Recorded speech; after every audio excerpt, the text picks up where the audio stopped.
Thế ông về sống đi. Bố, bỏ mẹ ra bố. Thôi con ra đây con. Con ra đây. Đây là mẹ của con. Con ra đây. Từ từ con. Bố tí con đi khỏi công an không?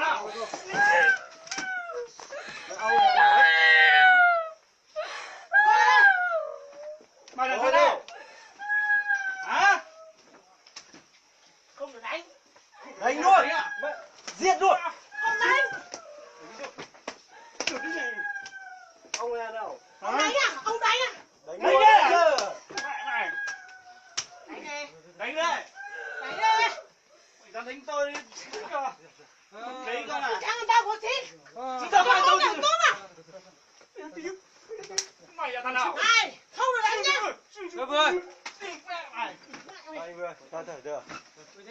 Ông đánh đi. Đánh đi. Chính mày tôi gọi pháp luật. Buồn đi. Đánh này, đánh này. Đánh này, quay lại, quay lại. Ông đánh đi. Thằng nào bà này mày. Tao sắp chuyện với mày mà bao nhiêu lần rồi. Mày ơi. Ông không phải đi đâu hết. Ông cứ đây. Đi đánh. Mày cứ ở đây này. Mày ra vai tao vả mồm mày luôn đấy. Mang dao là chém đi con. Con. Con đây mang dao là chém đi. Nhà là nhà của mày. Nhà của ai? Nhà của tao. Thằng này trông mày à? Không là chồng con. Không Bố phải đánh không. con à? Có. Hay là con đánh bố? Cái bố tao à? Bố mà không là bố tao. Ra. Đi vậy mà đánh nữa, đánh nữa. Cả cái cháu này nhưng mà mày đừng có nói. Sao em nói ra đây. Đánh Kia nữa gì đi. không là tẩy chỉ hết. Bây giờ chỉ nghe Mày nói. nói thế à? Không. Mày ra em. Không được Mày đấy. chịu đánh tao một cái nữa đây. Tụi mày trên nó tại chỗ tao không sợ. Làm sao mà không sợ? Mày là thằng nào? Mang dao bắt xé đi con này, mang dao bắt chém đi. Thế là gì thế nữa? Mang điện thoại ra mày gọi công an. Chơi với mày bao nhiêu lần như Gọi đi. Bao nhiêu lần? 3 lần đấy. Bao nhiêu lần? Đừng gọi bố bạn. Bố là cầm điện thoại tao. Tao chém cái phim đấy luôn. Chơi luôn rồi nhau ạ. Một lần nữa. Ra tụi Đây mày nhá. anh cứ ra. Mày yên luôn không thì nó. Không cử động gì hết. Không phải buộc. Không phải Không phải buộc. Tao đi khao đây. tử đi, khao tử đi.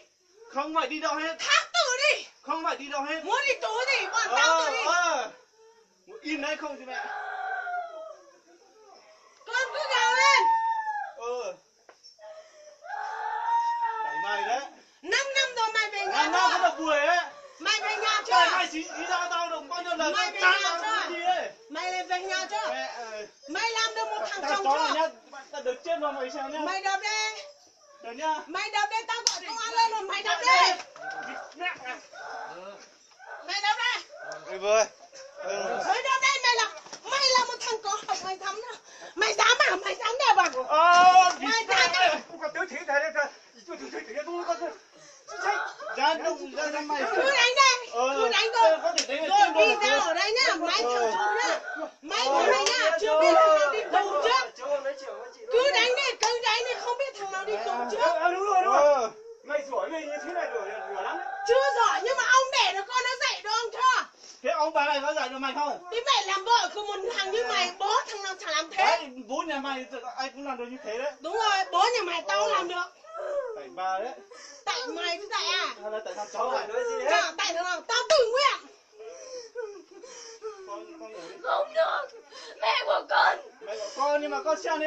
Đưa ai vào nhà? Sao con? Đây là ai? Sau đây có phải bố con đâu mà sao con không bảo bố đi? Không bảo bố sớm đi. Bố nào? Đây là ai? Ai mua cho nó quần, ai mua Bố cho đây nó áo? này. Đây này mua à? Ai cho Chủ nó nhà mặc? đây này. Chủ nhà nào? Đây là chủ nhà. Nhà này mang tên này. Mẹ nói nhiều. Cô tự tin nó ta chỉ có hà làm những trong của chị hả? Cái mất tiền nữa. Rồi cũng cái tính là được cái phim chơi là mà. Ai cứ chua sợ cô lúc bì đó là nó là từ trong của. Cái chả được trong cái nào? Cô chào đó. Thứ chả Cô đâu. chào ta. Thứ chả đâu. Có chân chẳng đấy. Dùng xe. Không chả. Dùng xe. Dùng xe không có chính à? Mua tin nhắn lộ. Dùng xe. Thân đó, thân tháng đó mày một cái công ty này đó. Chúng mày. Không được. Bố cứ đánh đi. Không thôi. Bố cứ đánh đi. Bố cứ đánh đi. Mẹ cái mà. Bố cứ đánh, bố cứ đánh. Bố cứ đánh. Đánh bố tao. Ai đánh? Đánh ai à? Đánh chó này cơ mà. Đánh tao. Bây giờ em bảo này chỉ cứ em đi. Không thì đây là chỉ nữa.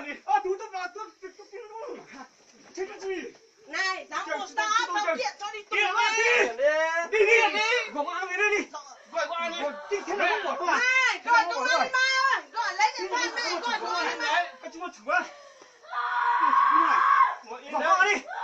Bỏ vào đây đi. Mai ơi, Bỏ qua đi. Mai, Con giật mắt tay con Trung kia nhé. Mai lấy điện thoại mẹ gọi bác Cương qua bảo bác Cương Ngồi về đây. đi. Cho con thu cô. Rồi đánh đi vì lý do gì đánh? Lý do gì anh cho tao chắn vào nhà. Đỉ nhau trong. Đi đâu ở đây? Đánh cái tôi à? Tôi là ai?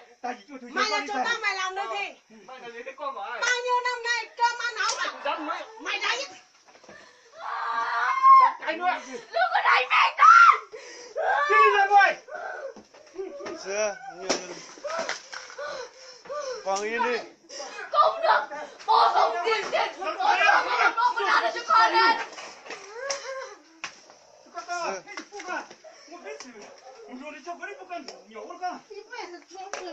Mày sẽ mà ít không thay cả tiền rồi. Chết cả luôn. Mày bao nhiêu lần rồi? Cái lắm đi rồi. Sao nhiều mà Thôi đi đi. Không ra. Hãy subscribe cho kênh Ghiền Mì Gõ để không bỏ lỡ những video hấp dẫn. Thế nó chưa? Đừng đánh nhau lại để có thể đi chơi.